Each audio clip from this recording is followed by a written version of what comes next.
Hello everyone. BSc physics की class में आप सभी का स्वागत है। और आज हम लोग डिस्कस करेंगे सॉलिड स्टेट फिज़िक्स लेक्चर की सीरीज़ में crystal planes and Miller indices क्या होती हैं, या क्रिस्टल तल तथा मिलर सूचक।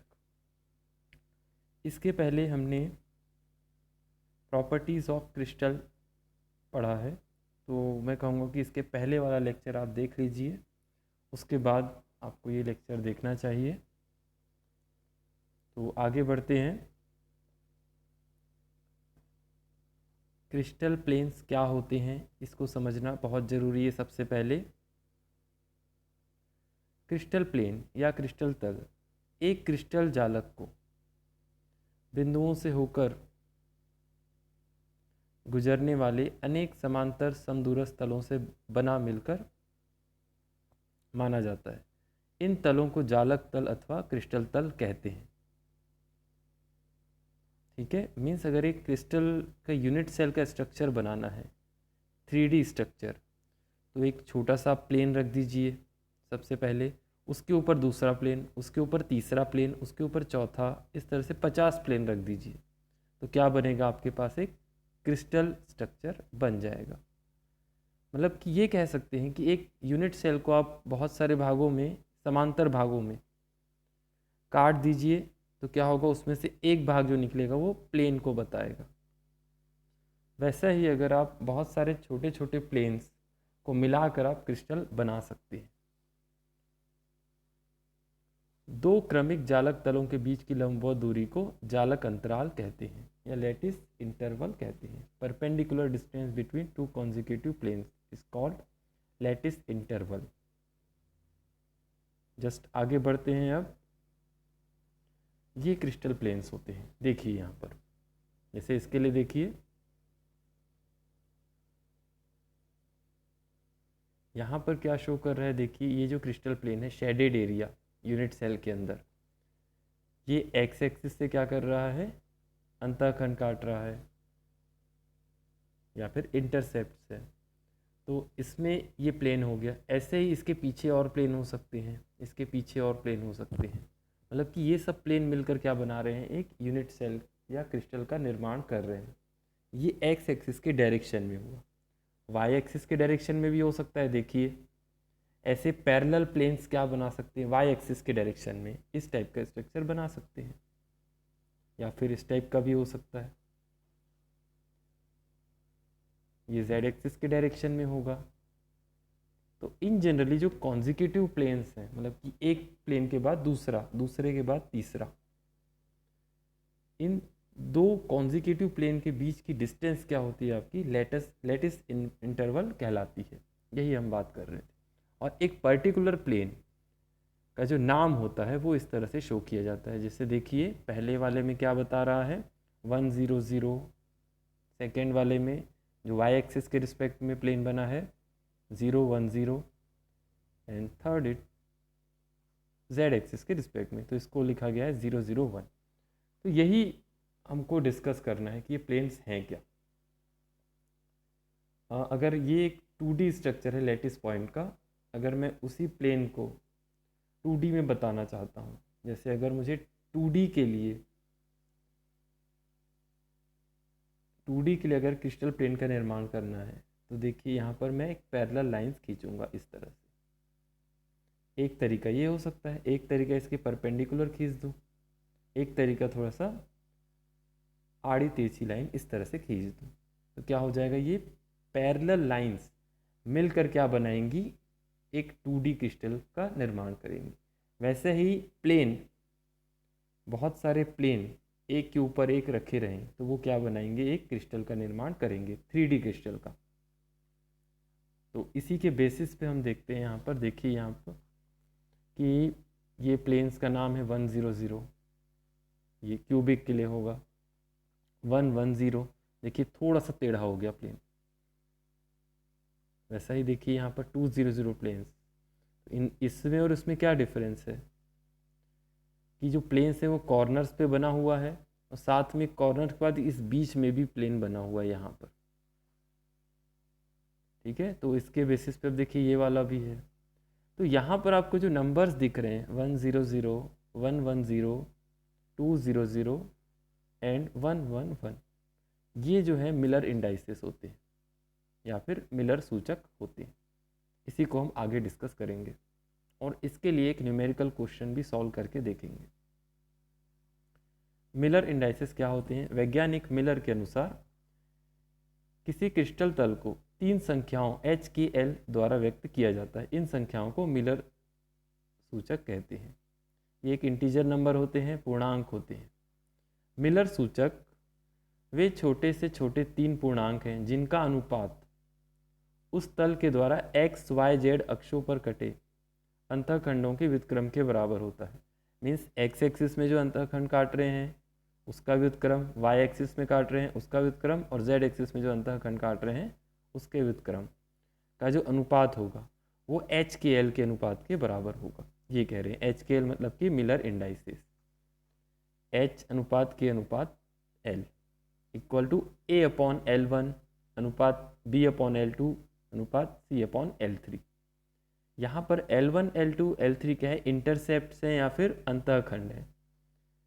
और A, B, C क्या है? आपके लैटिस कांस्टेंट हैं या लैटिस पैरामीटर है, जालक नियतांक है।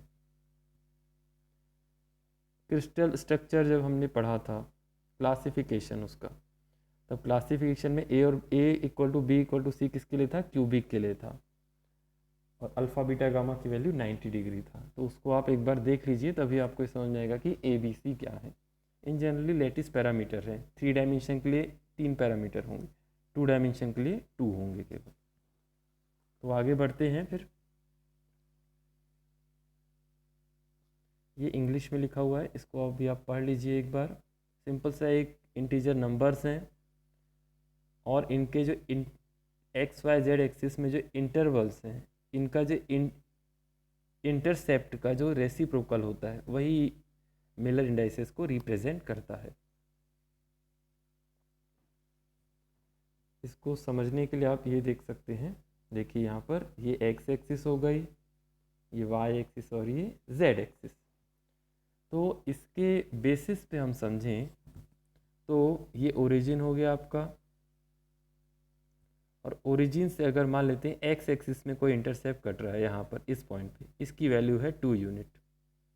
वाई एक्सिस पे मान लेते हैं यहाँ पर कट रहा है, इसकी वैल्यू है 3 यूनिट, मतलब कि 0 to 3। और वैसा ही जेड एक्सिस पे इंटरसेप्ट हो रहा है 4 यूनिट का, मतलब कि एक्स के रिस्पेक्ट में 2, वाई के रिस्पेक्ट में 3 एंड जेड के रिस्पेक्ट में 4। तो मिलर इंडाइसेस क्या होंगे इसके लिए? अगर क्यूबिक क्रिस्टल है तो A equal to B equal to C होगा। तो इसके बेसिस पे हम क्या लिख सकते हैं कि H अनुपात K अनुपात L इक्वल टू 1/2 अनुपात 1/3 अनुपात 1/4, रेसिप्रोकल ऑफ इंटरसेप्ट। ओके, ये ध्यान देना जरूरी है। और किसी क्रिस्टल तल के मिलर सूचक ज्ञात करने की विधि, ये इंग्लिश में भी लिखा हुआ है, फिर भी आप ये 3 स्टेप को ध्यान रख सकते हैं सॉल्व करने के। सर्वप्रथम उस तल द्वारा तीनों क्रिस्टल अक्षों एक्स वाई जेड पर कटे अंतःखंडों की लंबाइयाँ ज्ञात करते हैं। इसके पहले ही स्लाइड में मैंने आपको बताया अंतःखंड की लंबाई मतलब कि 2, 3 और 4 मैंने जो आपको बताया अभी। फिर उसके व्युत्क्रम ज्ञात कर लीजिए, फिर उनके व्युत्क्रमों को के हरों का लघुत्तम ज्ञात करके इसका प्रत्येक व्युत्क्रम से गुणा करते हैं तथा उसे पूर्ण संख्या बना लेते हैं। जैसे कि 1/2 अनुपात 1/3 1/4, इसका एलसीएम या फिर लघुत्तम निकालेंगे हम और इसको एक पूर्ण संख्या बनाने की कोशिश करेंगे। तो इसके लिए हम क्या करते हैं, एक एग्जाम्पल देखते हैं। जो 3 स्टेप लिखे हुए हैं उसके बेसिस पे इंग्लिश में भी वही लिखा हुआ है सेम जो मैंने अभी हिंदी में पढ़ा, आप इसको पढ़िएगा अच्छे से। पहले तो आपको इंटरसेप्ट कैलकुलेट करना है, फिर इसका रेसिप्रोकल निकालना है, फिर उसका एलसीएम फाइंड करके एलसीएम को मल्टीप्लाई कर देना है, सिंपल। ठीक है, जैसे आपके पास एक एग्जाम्पल है, देखिए प्रश्न 1, एक क्रिस्टल के जालक तल अक्षों से 2a, 3b, 6c भाग काटते हैं तो मिलर सूचक ज्ञात कीजिए। Question number 1, if 2a 3b 6c are intercept from the lattice plane axis of a crystal, find Miller indices. Simple सा आपके पास इंटरसेप्ट गिवन है, कौन कौन से हैं, 2a 3b 6c। Means L1 L2 L3 की वैल्यू कितनी है आपके पास, इतनी, L1 equal to 2a, L2 equal to 3b and L3 equal to 6c। And Miller indices का फॉर्मूला हमारे पास ये था। आप क्या करेंगे, L1 L2 L3 की वैल्यू को पुट कर देंगे सिंपल। तो पुट कीजिए, देखिए यहाँ पर तो क्या हो जाएगा, A से A कैंसिल होगा, B से B, C से C। और यही आपको बताया गया था कि इनका रेसिप्रोकल हमने निकाल दिया, 2a का, 3b का और 6c का। अब देखिए इसका एलसीएम क्या होगा, 2, 3 एंड 6 का 6 होगा, मतलब कि हम क्या करेंगे, इस इक्वेशन में 6 से मल्टीप्लाई कर देंगे। कितना आ जाएगा देखते हैं, इसको काटेंगे तो 2 3 जा, 3 2 जा एंड 6 1 जा, मीन्स कितना आ जाएगा 3 2 1। Means H K L equal to क्या आ जाएगा, 3:2:1। Means Miller indices equal to 3 2 1, which is our answer. तो आई होप आप सभी को ये समझ में आया होगा। बहुत ही आसान लेक्चर है ये वाला, ठीक है। तो आप ये जानना बहुत ज़रूरी है कि जैसे मैंने आपको अभी बताया था, अभी तो हमने जो निकाला वो 3 2 एंड 1 वाला था, लेकिन अगर हम देखें यहाँ पर ये वाला एक्स एक्सिस वाला या वाई एक्सिस वाला या जेड एक्सिस वाला, सबसे पहले आप ध्यान रखिए यहाँ पर जो ये वाला दिख रहा है एक्स एक्सिस वाला, इसको 1 0 0 क्यों लिखा गया। इसका मीनिंग यहाँ पर ये है कि इसके जो अंतःखंड है वो केवल एक्स एक्सिस में क्या है, ए के बराबर है, मतलब कि ए के इक्वल है, लेकिन वाई और जेड से ये प्लेन टच हो ही नहीं रहा है। देखिए मतलब कि इसके अंतःखंड वाई और जेड एक्सिस पे टच हो ही नहीं रहे हैं, ये कहाँ पे टच होंगे, इन्फानाइट पे। तो इसलिए ए की वैल्यू फाइनाइट है, इसलिए उसको ए अपॉन ए लिखेंगे तो 1 आ जाएगा। लेकिन y और z के रिस्पेक्ट में देखें, L2 और L3 की वैल्यू क्या है, इन्फानाइट है, मतलब कि 1 upon infinite 0, 1 upon infinite for z it is 0, then this plane is called 1 0 0। Okay, तो इसी के लिए हम देखते हैं कि y एक्सिस में क्या हो सकता है। y एक्सिस में देखिए जो प्लेन ये वाला बन रहा है, इसको क्या लिखा गया है, 0 1 0। इसको क्यों लिखा गया है, सेम, इसकी वैल्यू कितनी होगी, b के इक्वल। और ये y एक्सिस में अंतःखंड काट रहा है, z और x में नहीं काट रहा है, मतलब कि इसके जो अंतःखंड है z और x एक्सिस में कहाँ कट रहे होंगे, इन्फानाइट पे। तो इनके इंटरसेप्ट क्या हो गए, इन्फानाइट, मतलब कि L1 की वैल्यू क्या हो गई, इन्फानाइट, और L3 की वैल्यू इन्फानाइट हो गई, और इसकी वैल्यू b हो गई। तो 1 upon infinite 0, b upon b 1 हो गया, और is to c upon infinite means 0। तो इसलिए इसकी वैल्यू इतनी आ जाएगी। इसको आप सॉल्व करके देखिएगा, वैसे z के लिए भी होगा। जिस एक्सिस में, ये ध्यान रखना है, जिस एक्सिस में अंतःखंड कटते हैं उसी की वैल्यू फाइनाइट होगी।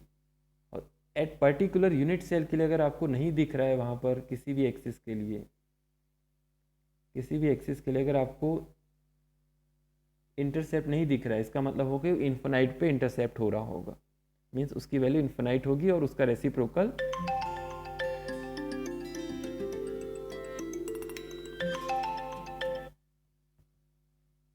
उसका रेसिप्रोकल 0 के इक्वल होगा। और ये एक बेसिक प्लेन्स हैं, देख लीजिए एक बार, ये मैंने अलग अलग शो किए हैं इसके पहले।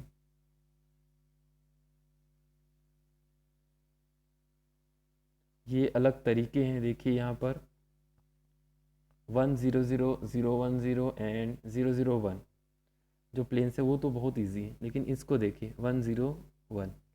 अब देखिए ये प्लेन कैसे बनाया गया है, इंटरसेप्ट कहाँ कहाँ कट रहे हैं सबसे पहले आप देखिए। कौन सा इन्फिनाइट है, y वाला, तो y की वैल्यू क्या होगी 1/इन्फिनाइट, तो 0 हो गया। बाकी फाइनाइट है, z में एक इंटरसेप्ट कट रहा है और एक x एक्सिस में इंटरसेप्ट कट रहा है। ठीक है, तो ये प्लेन होगा 1 0 1। अब देखिए यहाँ पर 1 1 0, मतलब कि x और y में इंटरसेप्ट कट रहा है लेकिन z में इंटरसेप्ट कटते हुए आपको नहीं दिख रहा है, या अंतःखंड कटते हुए नहीं दिख रहा है, तो इन्फिनाइट होगा, मतलब 1/इन्फिनाइट 0 z के लिए, बाकी 1 1 हो जाएगा। अब इसके लिए भी देखिए 0 1 1, मतलब y और z में इंटरसेप्ट करते हुए आपको दिख रहा है लेकिन x में नहीं दिख रहा है, इसका मतलब वो इन्फिनाइट होगा इंटरसेप्ट। वैसा ये वाला भी होगा, इसमें 1 बार लिखा हुआ है उसका मतलब होता है -1, मतलब कि माइनस x एक्सिस, यहाँ पर माइनस y एक्सिस होगा। और वैसे ही देखिए अगर तीनों में इंटरसेप्ट कटता है x y z, तो ये प्लेन कुछ इस तरह का बनता है। ठीक है, तो आई होप आप सभी को ये चीज़ें समझ में आई होंगी, और कोई भी डाउट होता है इस लेक्चर से रिलेटेड तो आप क्या करेंगे, इसको कमेंट सेक्शन में मुझसे पूछेंगे। Thank you.